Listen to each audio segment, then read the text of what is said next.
अस्सलाम वालेकुम नाजरीन, आप देख रहे हैं नसीम ज़हरा टेट। पाकिस्तान की सियासत में क्या कहें, नेवर अ डल मोमेंट या नेवर अ पीसफुल मोमेंट। आज आपने देखा कि दोपहर को बिलावल भुट्टो ने अपनी एक बड़ी धुआंधार प्रेस कॉन्फ्रेंस की, जिसमें उन्होंने काफ़ी हुकूमत के हवाले से बहुत सी बातें की। उसके बाद हमने देखा, कुछ मिनटों के बाद ही हमने देखा मुराद सईद जो हैं पीटीआई के लीडर हैं, मिनिस्टर हैं, वो कम्युनिकेशंस, उन्होंने अपनी एक प्रेस कॉन्फ्रेंस कर डाली। बहरहाल इस पर भी बात करेंगे, लेकिन फिर हम बात करेंगे आगे जाके प्रोग्राम में। हफ्ते के रोज़ प्राइम अपना जो उनका इकोनॉमिक थिंक टैंक है, जो उन्होंने बनाया कोविड के बाद, कोरोना वायरस जब फैला उसके बाद बनाया कि इकोनॉमी को किस तरह बेहतरी की तरफ ले जाएं। और उस जो थिंक टैंक है उसने 60 रिकमेंडेशंस दी जो कि अडॉप्ट की गई, और सैटरडे को उसके बाद फिर बड़ी एक कॉन्फिडेंट तरीके से कहा गया कि अब इकॉनमी बेहतरी की तरफ जाएगी। तो उस पर तफसीलन हम बात करेंगे आगे जाके प्रोग्राम में। हमारे साथ होंगे former finance minister Shaukat Tareen साहब। लेकिन हम शुरू करते हैं नाजरीन, जो अभी कुछ ही देर पहले आपने भी सुना, हमने भी सुना। तो पहले देखते कि बिलावल ने कहा, क्या सुनिएगा, उन्होंने जीआईटी के हवाले से कहा। जीआईटी का ये आपको बताते चलें कि आपको मालूम है जीआईटी उज़ैर बलोच के हवाले से जो जीआईटी सामने आई, ये कहा गया पीटीआई की तरफ से कि ये पूरी जीआईटी नहीं थी, जीआईटी के हवाले से कहा गया कि होल्ड बैक की है पीपल्स पार्टी की गवर्नमेंट ने, फिर पीपल्स पार्टी ने कहा हमने दे दिए जीआईटी। एनीवे, एक ये जीआईटी हुई, फिर उसके बाद पीपल्स पार्टी के हवाले से आसिफ अली जरदारी साहब के भी केस वो आ गया है कि जी जो गिफ्ट्स का केस था उनके हवाले से भी, और नवाज शरीफ साहब के वो एक केस सामने आ गया है, और बहुत से नैब के, फिर ये कि पीटीआई की लीडरशिप ने पीपल्स पार्टी हुकूमत के खिलाफ ये कहा कि हम नैब में जाएंगे, ये बताएंगे कि आप कितने करप्ट हैं। बहरहाल तो ये सुनिएगा क्या कहते हैं बिलावल भुट्टो जीआईटी के बारे में। जेआईटी का गेम जो ये खेल रहे हैं, ये अब उनके ही गला पे पड़ गया है। पाकिस्तान पीपल्स पार्टी ने ना किसी जिया से डरा, ना किसी याहिया से डरा, ना किसी मुशर्रफ से डरा। ये कठपुतली जितना भी 40 जेआईटीज लेकर आए, इनके धमकियां से, इनका डाइवर्जनरी टैक्टिक्स में हम बिल्कुल एंगेज नहीं करेंगे। उसके बाद उन्होंने डायरेक्टली अटैक किया। देखिएगा प्राइम मिनिस्टर के बारे में क्या कहते हैं, इमरान खान साहब के बारे में।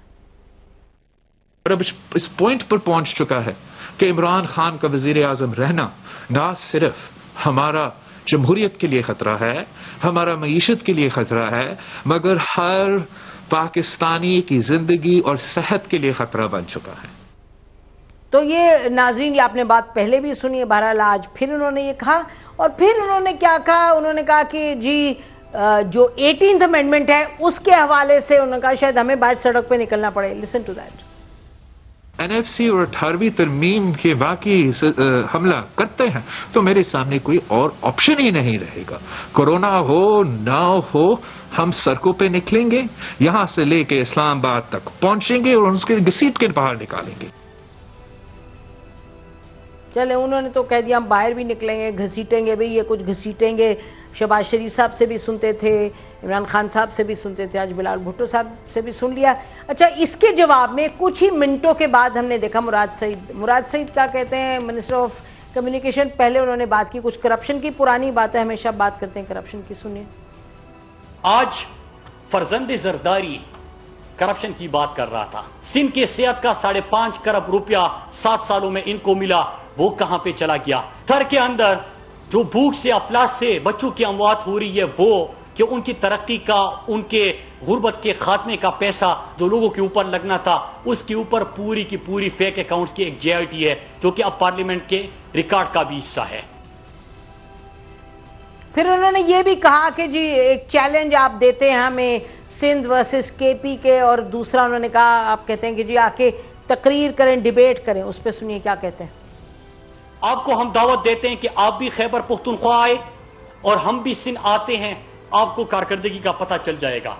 फिर एक और बात इन्होंने की कि मैं डिबेट की चैलेंज देता हूं। पार्लियामेंट में बहस करनी है, इशू आपकी मर्जी का होगा, टॉपिक आपकी मर्जी का होगा, पार्लियामेंट में आपको खुशामदीद कहते हैं। जब आप बात करें, गुजारिश इतनी सी है कि 9 तो 11 ना हो।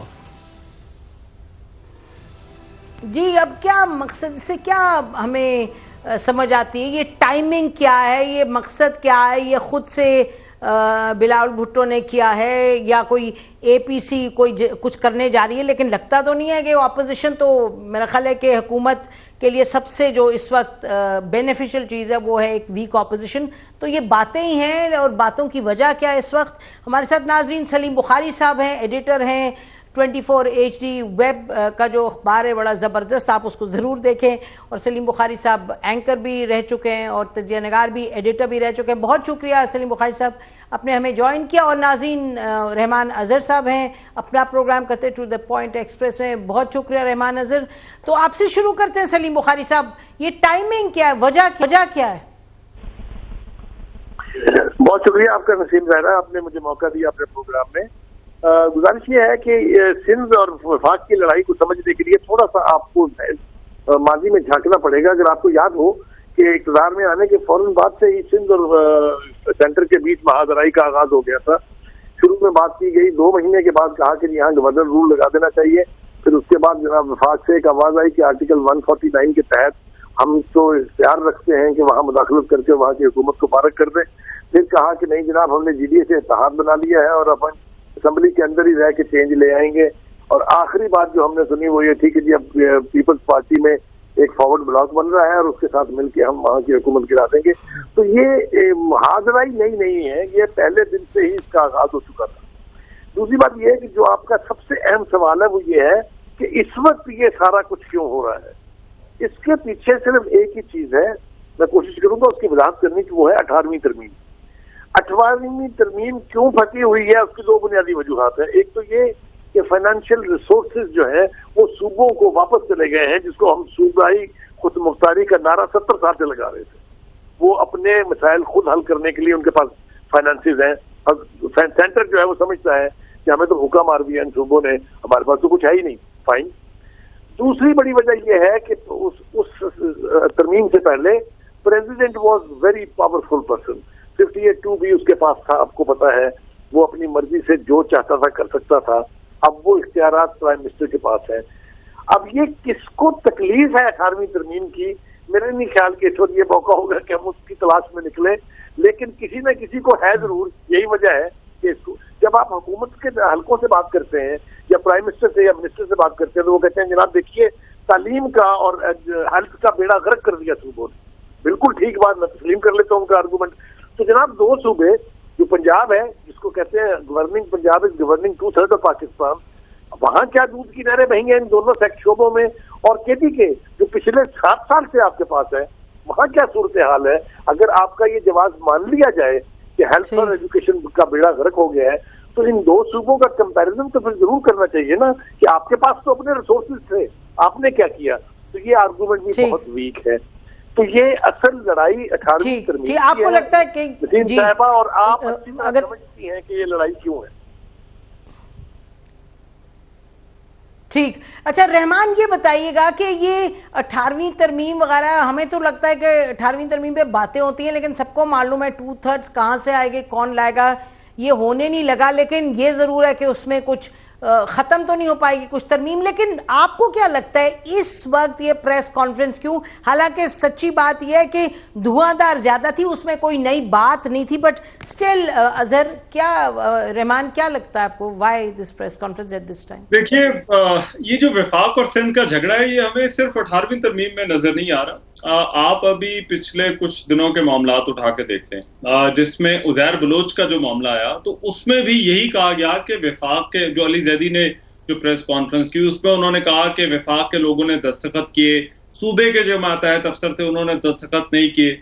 अब के इलेक्ट्रिक वाला मामला जो है वो उठा के देख लें कि इलेक्ट्रिक के मामले पर भी यही हुआ। उससे अगर हम थोड़ा सा तरह पीछे चले जाएं तो कोरोना वाले मामले पर वफाक और सिंध के दरमियान जो मुआहदा रही है वो हमने एक मुसलसल जो है वो देखी, और मेरा ख्याल है उसमें उसकी जो बुनियादी वजह है वो यही नजर आती है कि वफाक जो है वो एक पार्टी के पास है और सिंध जो है वो दूसरी पार्टी के पास है। वैसे तो एक फितरी अमल है, आमतौर पर जब 2 सियासी जमातें उनकी तो मुखालफत होती है, लेकिन यहाँ पर हम उसको मुसलसल बढ़ता हुआ देख रहे हैं। और ये बात बड़ी हैरान कुन है कि वफाक जो है वो 3 सूबों के साथ तो चलता है, उसे कोई मसाइल नहीं आते, लेकिन वफाक की जो तोपों का रुख है और सिंध में भी वो निशाना जो है वो एक दूसरे को बनाते हैं। तो मेरा ख्याल है ये 18वीं तरमीम के साथ साथ, मैं सलीम बुखारी साहब की बात से एग्री करता हूं, मगर मैं समझता हूं कि इसके साथ साथ ये एक सियासी मसला भी है। इस वक्त पाकिस्तान तहरीक-ए-इंसाफ की जो हुकूमत है और उस पर जो परफॉर्मेंस की बात हो रही है, उसके पास मवाजने के लिए और अपना वो जो अपोजिशन मोड है जिससे वो अभी तक जो है वो बाहर नहीं निकल सके, अब अलावा सिंध के उनको कोई और नजर नहीं आता। मुस्लिम लीग नून को अब वो उस तरह तनकीद का निशाना बना नहीं सकते जिस तरह से जो है वो पहले बनाया करते थे जब मुस्लिम लीग नून की हुकूमत थी। अपोजिशन भी क्या करेगी, ना ANP है, ना मौलाना है, ना कोई और है, तो ले दे के जो है वो सिंध और पाकिस्तान पीपल्स पार्टी जो है वो बचती है। तो मेरा ख्याल है इस वजह से ये एक महाजा रही है और ये सिर्फ 18वीं तरमीम तक नहीं है, इसका ताल्लुक जो है वो दो सियासी जमातों से। और ये महाजा रही हमें कोरोना के इलेक्ट्रिक, पेट्रोल, आटा, चीनी कीमतें हर जगह पर जो है वो ये नजर आ रही है और 18वीं तरमीम पर भी नजर आ रही है। अच्छा, ये सलीम बुखारी साहब, ये इंटरेस्टिंग बात रहमान कह रहे हैं कि जी क्योंकि हुकूमत की परफॉर्मेंस नहीं है और परफॉर्मेंस में कमी है तो वो टक्कर लेके सिंध के साथ अपनी जो परफॉर्मेंस की जो वीकनेस है उसको किसी तरीके से ओवरकम करने की कोशिश करती है। Do you see it like that also? मैं इत्तेफाक करता हूँ रहमान से बहुत सारी बातों में जो उन्होंने की है। सिर्फ एक बात का इजाफा करना चाहता हूँ कि ये इसलिए मैंने कहा था कि ये सारा कुछ 18वीं तरमीम है क्योंकि ये जो प्रेशर डाले जा रहे हैं, चाहे वो JIT है, चाहे वो K इलेक्ट्रिक है, चाहे वो जो भी इशू है, ये उनको मजबूर करने के लिए है। एक बड़ी पार्टी को वो कर चुके हुए मजबूर। देखिए ना, नून लीग के साथ कोई बोल रहा है नून लीग में से, इसलिए नहीं बोल रहे हैं कि नून लीग ने अपनी कंडीशनैलिटीज उनको बता दी हैं कि भाई ये 4 शर्तें हैं, पूरी कर दीजिए, सारे केसेस वापस ले लीजिए, नवाज शरीफ साहब की सजा माफ कर दीजिए, उनको डिस्क्वालीफाई जो सुप्रीम कोर्ट ने किया है इंटर कोर्ट अपील के जरिए उसको खत्म करा दीजिए, हम 18वीं तरमीम खत्म कर देते हैं। इसीलिए तो चुप करके बैठे हुए हैं। लिहाजा चूंकि पीपल्स पार्टी अभी नहीं मान रही है तो उसका घेराव करना जरूरी है। आप जरा डेवलपमेंट देखिए क्या हो रही है। जो ज़ाहिर बलोच है वो कहता है मैंने तो वो मजिस्ट्रेट के सामने बयान ही नहीं दिया था। अब आप इस एक बात को लेके देखिए कि पूरे का पूरा नीचे बैठ जाता है खड़ा। दूसरी तरफ देखिए, आज बैरिस्टर सैफ अली साहब ने कोशिश की वहां पर बिल पेश करने की सेनेट में टू अमेंड 18th अमेंडमेंट। देखिए 18 अमेंडमेंट सारी खराब नहीं है, उसमें यही 2 चीजें तो हैं जिसकी तरफ मैंने इशारा किया है कि फाइनेंशियल रिसोर्सेज सूबों को चले गए हैं, वफाक भूखा हो गया, वो कहते हैं नहीं ये हमें वापस आने चाहिए। दूसरा, खैर उसका अभी तस्करा करने की जरूरत नहीं है। मैं आपसे ये अर्ज कर रहा हूँ कि ये सारा कुछ घेरा जो पीपल्स पार्टी को फोकस किया हुआ है और वो भी आगे से जवाब में सिर्फ ये कहते हैं कि 18वीं तरमीम तो हम खत्म नहीं होने देंगे आप, तो ये बहादुराई जो है ये बिला वजह नहीं है। इसको मैं ये समझता हूँ जाती तौर पे, और आप भी खुद जानती हैं, आपने भी हुकूमतें बनती और बिगड़ती देखी हैं कि आईनी तरमीमों के साथ अगर इस तरह से कि आप 11 मांगे हुए वोटों पर तो आपकी हुकूमत है और आप काम ऐसा करने चले हैं जिसके लिए 2/3 मेजोरिटी कम से कम चाहिए, तो the very thought of it Naseem, आप खुद सोचिए कि एक हुकूमत जो एक बिल, एक लॉ पास नहीं कर सकी बिकॉज उनके पास मेजोरिटी नहीं है, लेजिस्लेशन हुई नहीं है कोई, वो अगर वो 18वीं तरमीम कैसे करेगी? ठीक बिल्कुल जी रहमान जी, ठीक बिल्कुल जी Rahman, concluding thoughts on this, आपको ये where do you see this going? ये क्योंकि एक तवातुर के साथ ये झगड़ा चल पड़ा है सिंध में और सेंटर में, कहाँ जाते हुए देख रहे हैं आप in the next few weeks? मेरा ख्याल है ये जो वफाक और सिंध का झगड़ा ये इसी तरह से चलता रहेगा क्योंकि इन दोनों के पास अब परफॉर्मेंस की जहां पर बात आएगी तो वफाक को मवाजने के लिए जो है वो सिंध ही मिलेगा और सिंध को जब अपनी सियासत का जवाब देना होगा पीपल्स पार्टी को तो वो वफाक का जो है रुख करेंगे। देखिए 18वीं तरमीम के हवाले से ये चीजें शायद इतनी सादा नहीं है। एक तो 2 तिहाई अक्सरियत कहां से आएगी, बहुत बड़े बड़े सवाल हैं, लेकिन जो तहफ़्फ़ुज़ात जरूर है, ऐसा लगता है कि वो प्रोसेस जो है जो 18वीं तरमीम को बदलने का, उस पर कहीं ना कहीं जो है वो डिबेट का आगाज जो है वो चाहते हैं और वो जो डिबेट है वो अब किस तरह से शुरू की जाती है, उसका नतीजा क्या निकलता है। पाकिस्तान में बुखारी साहब भी जानते हैं, आप भी जानती हैं, जो तरामीम होनी होती हैं उन पर पार्लियामान के अंदर तो बहसें होती नहीं है और वो जो फैसले होते हैं वो सारे दरे पर्दा होते हैं। दरे पर्दा किस तरह से करवाए जाते हैं, किस तरह से होते हैं, ये तरमीम का वक्त आया, पार्लियामान से बाहर ही तैयार होंगे, तो वो जो है मेरा ख्याल है कि जी बाला बाला तैयार होते हैं, जैसे हमने देखा था आर्मी चीफ का किस तरह से तैयार हुआ था। बिल्कुल आप ठीक कह रहे हैं रहमान, आपका भी बहुत शुक्रिया। सलीम बुखारी साहब आपका भी बहुत शुक्रिया।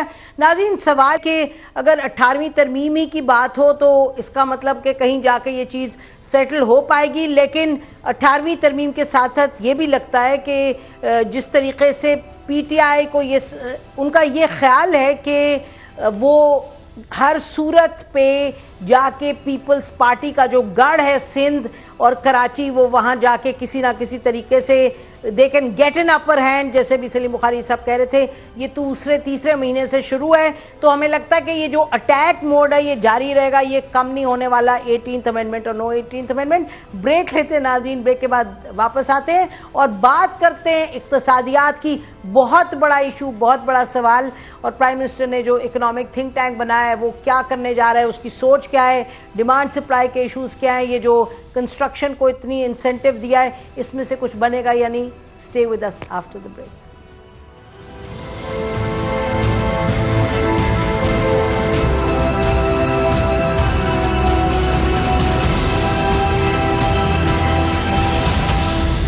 वेलकम बैक नाज़रीन। तो चलते हैं अब वो जो लड़ाई झगड़ा, वो जो आज आपको हमने उस पर बात की, आज जो बिलावल भुट्टो साहब और फिर मुराद सईद साहब के दरमियान वो बैटल ऑफ वर्ड्स था। अब जरा चलते हैं जहाँ के यकीनन हुकूमत इस बैटलिंग के जो इकॉनमी है, जो इक़्तिसादियात हैं, एक वैसे ही प्रॉब्लम था शुरू से और उसके बाद हमने देखा कोविड का मसला आया, तो इसमें क्या करें। और ये भी याद रहे नाजरीन के सन 2018 में नवंबर दिसंबर में इस हुकूमत ने कोई 36 के करीब शायद बनाई थी टास्क फोर्सेस, काफ़ी ज़्यादा टास्क फोर्सेस थी।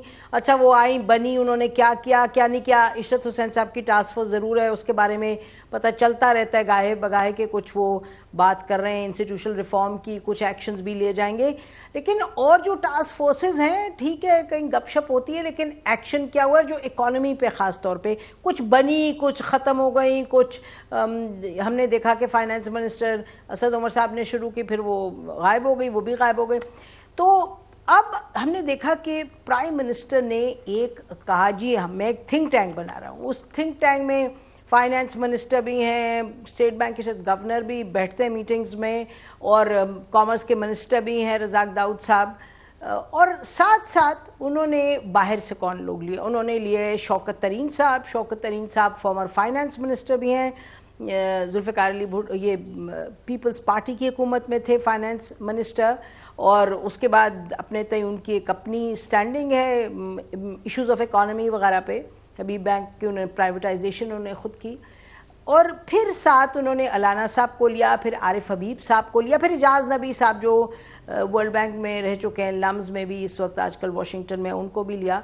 तो ये हफ्ते के रोज़ जब सब लोग छुट्टी मना रहे थे तो प्राइम मिनिस्टर साहब ने बहुत एक लंबी चौड़ी मीटिंग की इस ग्रुप के साथ, और उस ग्रुप की मीटिंग के बाद कुछ 60 के करीब रिकमेंडेशंस आई। अच्छा उस रिकमेंडेशंस में मुख्तलिफ हमने देखा रिकमेंडेशंस आई हैं, कुछ हाउसिंग के हवाले से पहले भी बात हो चुकी थी उस पर कि कंस्ट्रक्शन हाउसिंग की, उस पर रिकमेंडेशंस आई, फिर SMEs पे रिकमेंडेशंस आई, फिर कुछ ये हुआ कि डिमांड को किस तरह से इंक्रीज़ किया जाए।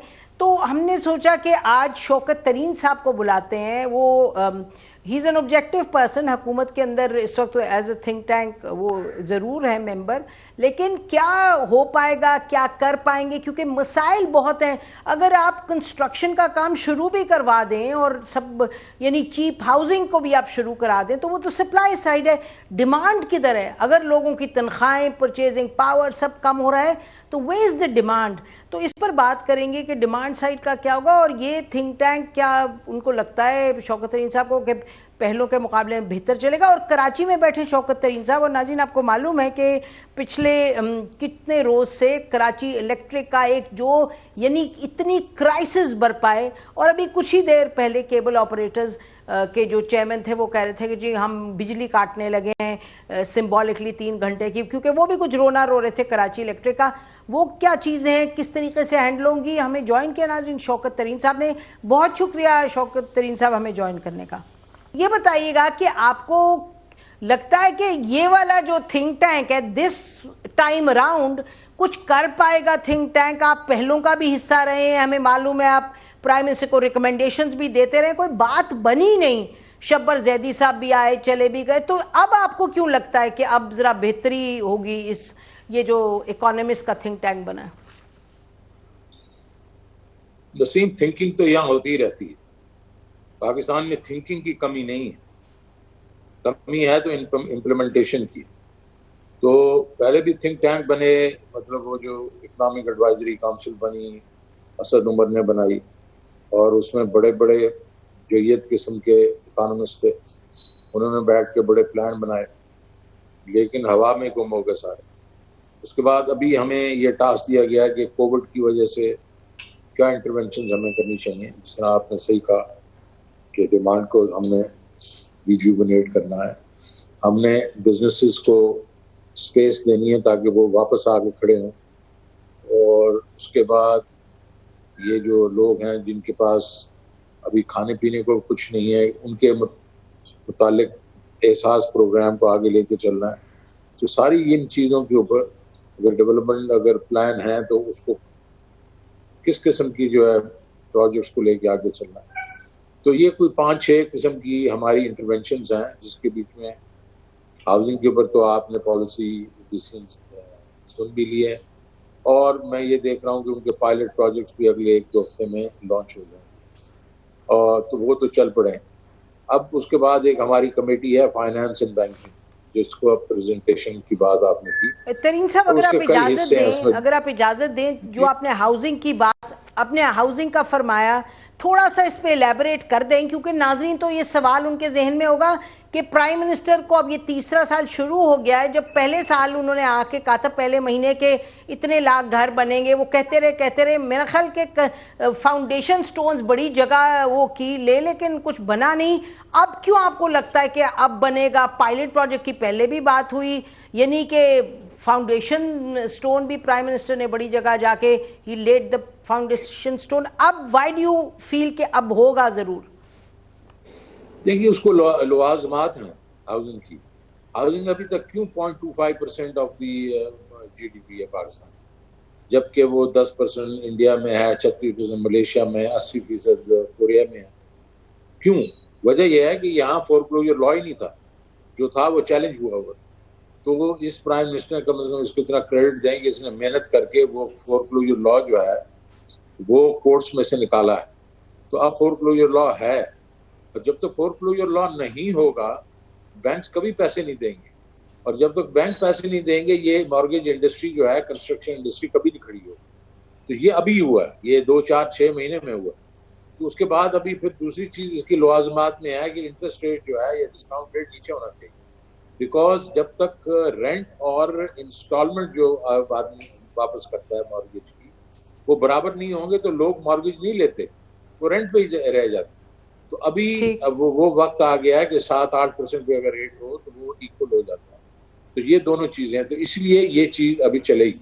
अब क्यों चीजें कहाँ खड़े, लेकिन तरीन साहब ये बताइएगा, तरीन साहब ये आपने बता दिया ये लवाजमात है, ये लवाजमात नॉर्मल टाइम्स में शायद डिमांड को करते ट्रिगर, लेकिन इन हालात में जब लोग किराया नहीं दे पा रहे, जब नौकरियां खत्म हो रही हैं, और जब एहसास प्रोग्राम के थ्रू आप लोगों की को कोशिश कर रहे हैं कि वो अपनी बेसिक जो है अपना रोजमर्रा का खर्चा पूरा करें, तो उस सूरत में आपको लगता है कि कोविड के ज़माने में कोई डिमांड ट्रिगर कर पाएंगे इन लवाजमात से?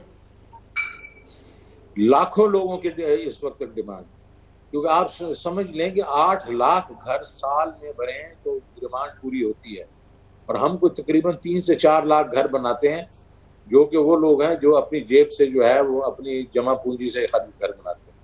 लैंडिंग से तो कोई एक घर भी नहीं बनता, और सारे वो लोग जो कि जिनके घर नहीं बनते वो एक रेंटेड घरों में रहते हैं, डबल होके रहते हैं। तो डिमांड बहुत है, क्योंकि कुछ लोग ये जो लोग हैं ये जो रेंट दे रहे हैं इस वक्त, तो रादर देन गिविंग रेंट वो आपको इंस्टॉलमेंट दे देंगे। तो आप इस चीज से वो ना मतलब मायूस होंगे, डिमांड नहीं है, बहुत डिमांड है। अब करने वाले हम बने, क्योंकि करने वालों में हमें जो डिमांड जितनी है तो वो तो मिलियंस ऑफ घरों की है। हम अगर अभी 1 लाख घर 2 लाख घरों की अभी शुरू करने लगे हैं ये स्कीम, तो ये तो बिल्कुल देयर पीनट्स, बहुत छोटा मतलब अभी तक ये प्रोजेक्ट्स हैं। तो ये तो चल पड़ेगा, और इसके बीच में मतलब ये है कि इम्प्लीमेंटेशन पे भी बड़ा जोर है। मैं आज भी हमने एक मीटिंग अटेंड की स्टेट बैंक वालों के साथ, और जो बैंकर्स हैं बिल्कुल तैयार हैं और वो इस वक्त इसको लॉन्च करने में मदद दे रहे हैं। अब दूसरी चीज जो मैं कह रहा था कि दूसरी चीज जो आई बैंकिंग और फाइनेंस वाली साइड पे, उसमें जो 5-6 एरियाज हैं। डिजिटल अकाउंट है, और डिजिटल अकाउंट है उन्होंने बड़े अच्छे तरीके से ये एक बैंकों ने और स्टेट बैंक ने मिलकर बनाया कि दुनिया में कहीं भी कोई पाकिस्तानी बैठा हो उसको वहीं से बैठ के अपना अकाउंट खोल देगा, उसके थ्रू जाके स्टॉक्स में चला जाएगा, उसके थ्रू रियल एस्टेट में चला जाएगा, उसके थ्रू ये गवर्नमेंट के बॉन्ड्स वगैरह खरीद लेगा। तो ये सारी चीजें अगर करना शुरू हो गया तो ये जो हमारी रेमिटेंसेस वगैरह हैं और ये डॉलर रेमिटेंसेस ये बढ़ सकती हैं और ease of doing business for. अच्छा ब्रेक, शौकत तरीन साहब जरा इजाजत दें मुझे, हम ब्रेक ले लें, ब्रेक के बाद आते हैं ताकि आपकी बात ना काटी जाए। नाज़रीन ब्रेक लेते हैं, ब्रेक के बाद वापस आते हैं, स्टे विद अस।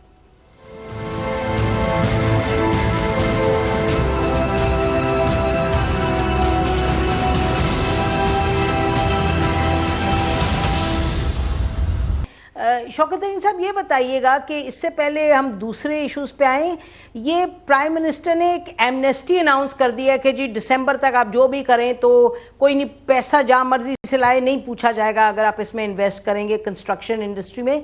तो ये बताएं कि प्राइम मिनिस्टर साहब तो हर एमनेस्टी स्कीम को बहुत बुरा भला, तो क्या जस्टिफिकेशन है? आप लोगों के साथ बैठ के वो बात करते रहे, what justifies this given prime ministers earlier stance? लेकिन ये जो है ना एमनेस्टी, तो ये तो नो है, ये इवन IMF के लिए भी नो है। लेकिन जब आप कंस्ट्रक्शन इंडस्ट्री के पास जाते हैं और जिस तरीके से कंस्ट्रक्शन इंडस्ट्री को मुश्किलात पैदा हुई हैं कि आप बिल्कुल या तो जो है वो पानी ब्रिज के नीचे से गुजर रहा है तो वो 80 फुट का गुजर रहा है, यकदन आपने उसके ऊपर बैरियर लगा दिया और 10 फुट का लगा दिया, 10 फुट गुजर सकता है, उसमें आपने लिमिट लगा दी कि 5 मिलियन से ऊपर ये होगा तो आप अपना वो दिखाएं, ID कार्ड दिखाएं, फलानी चीज करें तो ये दिखाएं, ये अगर आपने कोई बिल्डिंग बनानी है तो सोर्स बताएं। तो सारा कुछ आपने एकदम वो जो एक इनफॉर्मल इकोनॉमी में कंस्ट्रक्शन चल रही थी, आपने उसको फॉर्मल इकोनॉमी लाने के लिए आपने एकदम रोक दिया। अब ये बात हुई है, ये कोविड भी आ गया है और कोविड के बीच में भी ये है, कंस्ट्रक्शन एक ऐसी चीज है जिसमें एक घर के ऊपर 30-35 लोग लगते हैं और तो एम्प्लॉयमेंट क्रिएट करता है, 42 इंडस्ट्री को खड़ा करता है। तो ये कंस्ट्रक्शन एक ऐसी चीज है कि जिसमें एम्प्लॉयमेंट क्रिएट होती है, इकोनॉमिक एक्टिविटी क्रिएट होती है। तो उसकी खातिर प्राइम मिनिस्टर ने जोर लगा के IMF को कहा कि चलें आप ये जरूर रखें, ये जो आप कह रहे हैं कि हम इसको जो इनफॉर्मल इकोनॉमी को नहीं लेके आएंगे ये एमनेस्टी के थ्रू, लेकिन आप मुझे विंडो दे दें, आप ये दिसंबर तक की विंडो दे दें, इसमें जिसने जो प्रोजेक्ट शुरू करने करें ताकि किक स्टार्ट तो हो ना। और दूसरी चीज थी उनकी, दूसरी एक चीज थी कि ये चाह रहे थे फिक्स्ड हमें टैक्स लगे, कि स्क्वायर फुटेज के ऊपर टैक्स लग जाए, ये नहीं हमारी इनकम उसके ऊपर टैक्स। तो वो भी उन्होंने कोई 1 साल की मोहलत दे दी। तो इसमें कोई मजायका नहीं है नसीम, ये basically it's doing it in steps, 1 step at a time.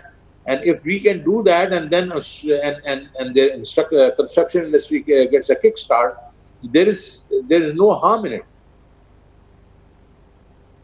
जी नहीं, it was more a question कि प्राइम मिनिस्टर बहुत सख्ती से इसके खिलाफ थे। हर पहली जो स्कीम थी उन्होंने क्रिटिसाइज उसको किया। बहरहाल आपने एक्सप्लेन कर दिया जिन सर्कमस्टांसेस में आप कर रहे हैं, इन्होंने इस वक्त उसको एक्सेप्ट किया। अच्छा तो ये बताइए कि इसके साथ साथ अब जो आपने कहा कि जो बैंकिंग सर्विसेज हैं उन वहाँ से जो लोन है SMEs वगैरह के लिए उसको ज़रा आसान बनाया है, तो आपको लगता है कि जो इंटरेस्ट रेट कम किए उस सब से कोई इंडस्ट्री जो है वो आगे की तरफ बढ़ेगी?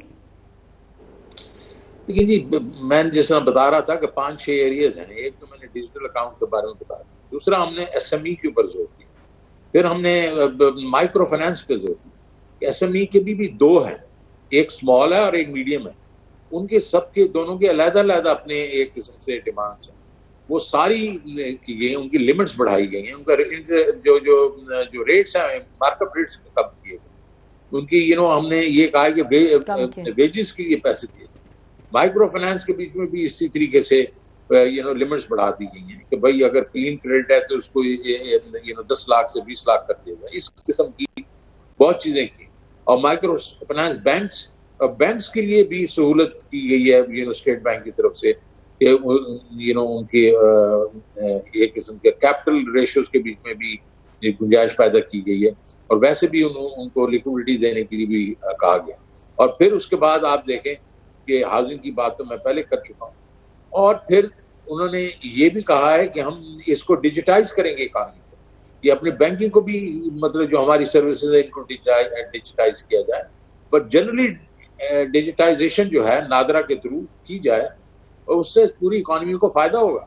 तो उससे ये ना सिर्फ के वैसे बिजनेसेस ठीक होंगी, लेकिन अगर हम लोगों ने ये डिजिटाइजेशन की तो फेडरल एफबीआर को भी फायदा होगा, टैक्सेशन में भी इस चीज में फायदा होगा।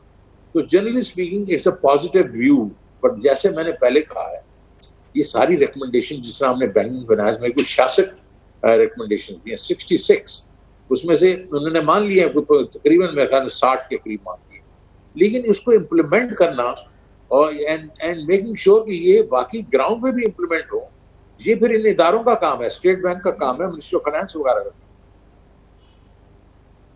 नहीं तो इसको ओवरसी कौन करेगा? शौकत तरीन साहब ये बताइए ना, थिंक टैंक आपने बना दिया और आप लोगों ने रिकमेंडेशन दे दी, प्राइम मिनिस्टर ने एक्सेप्ट कर लिया, बट ऑब्वियसली द क्या taste of the pudding is in the eating, of the pie is in the eating. तो इम्प्लीमेंट कौन करेगा? आप तो बड़ी इंटरेस्टिंग बात है, आप कह रहे हैं आप देखना है कि इसको इम्प्लीमेंट कौन करेगा। तो आप लोग थिंक टैंक है, haven't you thought it through till the end?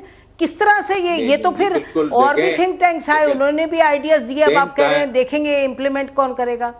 ये कोई बात नहीं है, ऐसी बात नहीं है नसीम। पॉइंट ये थिंक टैंक का काम है कि आपको वे आउट बताना, out of the box thinking बताना और सोल्यूशंस बताना। अब ये इम्प्लीमेंट करेगा फाइनेंस मिनिस्ट्री ऑफ फाइनेंस करेगी, और ये इम्प्लीमेंट करेगा स्टेट बैंक ऑफ पाकिस्तान, और ये इम्प्लीमेंट करवाएगा प्राइम मिनिस्टर। अच्छा सो ठीक, आप कह रहे हैं कि प्राइम मिनिस्टर मीटिंग शुरू कर दी है, वीकली मीटिंग शुरू कर दी है इसकी, और जब आपका रोड मैप एक सामने आ जाएगा और उसके ऊपर एक्सेप्टेबिलिटी भी हो जाएगी, तो then it become easier for ministry of finance and the prime minister to call up those institution जिनके बारे में कहा गया कि उन्होंने ये करना है। तो मेरे ख्याल में पहले रोड मैप नहीं होते थे। अच्छा, तो ये टाइमलाइन क्या है? शौकत तरीन साहब, आखिरी सवाल है, ये टाइमलाइन आपके जहन में क्या है? रिकमेंडेशंस आपने दे दी, आपने कहा प्राइम मिनिस्टर ने एक्सेप्ट कर लिया, बट अभी आप कह रहे हैं टाइमलाइन बनेगी, फिर एक्सेप्टेबिलिटी होगी, फिर काम शुरू होगा। तो जनरली टाइमलाइन क्या है? आप नाजरीन को क्या कहेंगे कि कितने हफ्तों में, महीनों में ये जो रिकमेंडेशंस हैं इनका कोई असर आएगा कॉन्क्रीट लेवल पे कि इकोनॉमी विल पिक अप, के लोगों की आमदनी बेहतर होगी and so on so fourth? देखें, आपने एक तो कंक्रीट वो देख लिया हाउसिंग के ऊपर, ये कोई 15-20 दिन पहले जनाब ये रिकमेंडेशंस आई और 15-20 दिन में पॉलिसी हो गई, और उसके बाद अभी पायलट प्रोजेक्ट्स भी 1-2 हफ्तों में शुरू हो गए। ये बैंकिंग और फाइनेंस में अगले हफ्ते के बीच में ये अप्रूव हो जाएंगे सारे के सारे प्राइम मिनिस्टर लेवल पे, और उसके बाद ये उसी वक्त ये इम्प्लीमेंट होना शुरू हो जाएंगे स्टेट बैंक वगैरह के। इसी तरीके से बाकी एहसास प्रोग्राम की भी प्रेजेंटेशन जो है वो अगले हफ्ते होंगे। तो ये I am talking about weeks, ये 4 से 6 हफ्ते में या 8 हफ्ते के बीच में ये सारी रिकमेंडेशन जो है अप्रूव हो जाएंगी, और उसके बाद इम्प्लीमेंटेशन होना शुरू हो जाएगी। ठीक, अच्छा, तो बड़ी अहम बात आप कर रहे हैं। नाज़रीन, आप सुन रहे हैं, शौकत तरीन साहब कह रहे हैं कि 6-8 हफ्ते में ये रिकमेंडेशंस तमाम अप्रूव हो जाएंगी और इम्प्लीमेंटेशन शुरू हो जाएगी। 6-8 हफ्ते में फिर शौकत तरीन साहब को तकलीफ देंगे, फिर आए फिर हमारे से बात पे, क्योंकि अभी तक जो बनी है थिंक टैंक्स वगैरह इकोनॉमी के हवाले से कुछ काम हुआ है और बहुत से सवालात ने जन्म दिया, लेकिन बहरहाल ये कोविड का ज़माना है, it is been a more difficult time. बहुत शुक्रिया शौकत तरीन साहब, आपने हमसे बात की। नाज़रीन, अब प्रोग्राम का वक्त ख़त्म होता है। खुदा हाफिज़। पाकिस्तान जिंदाबाद।